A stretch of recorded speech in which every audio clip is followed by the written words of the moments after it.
Okay, now what I'm going to go over now is properties. Now properties are essentially like a field, but you don't require these getters and setters, which are a right pain in the arse.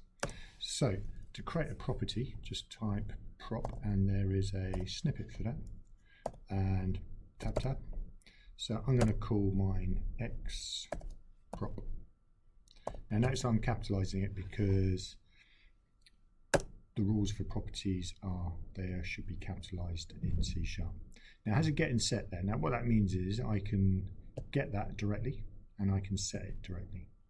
Now what does that mean? Well, when you actually got your object as in a shape dot, and I can now do x prop equals, and I remember I did this in the previous video where I cocked it up because I thought I'd use a property, and then I can say 34 like that.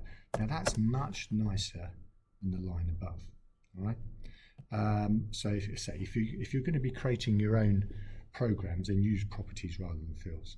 Now likewise, if I want to do the similar line that I've got there, I can do console write line a shape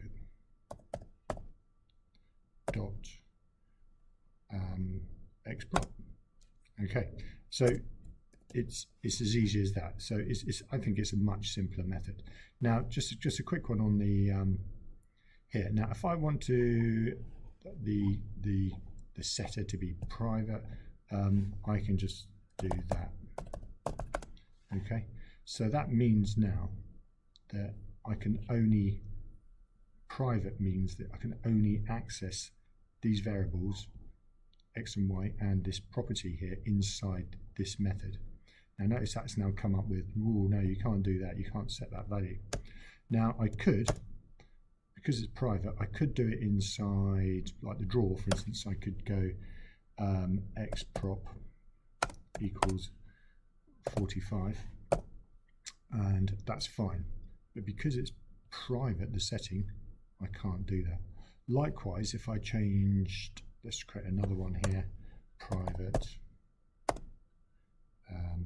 well, let's do public. Public, oh come on. Oops, int test.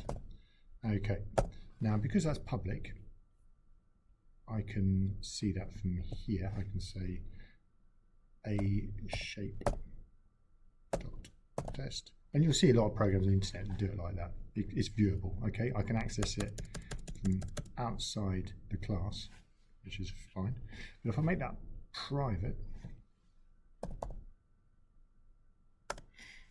and now do that again, I'm going to see a shape dot, there's no test anymore. All right, you can't see it, but I can see it inside anything within that class. I can say test equals 56. All right, so that's the difference between public and private. Now there is another one called protected, which I'll go into later when we do inheritance. But essentially, if you're doing the skeleton program, you'll see it like that.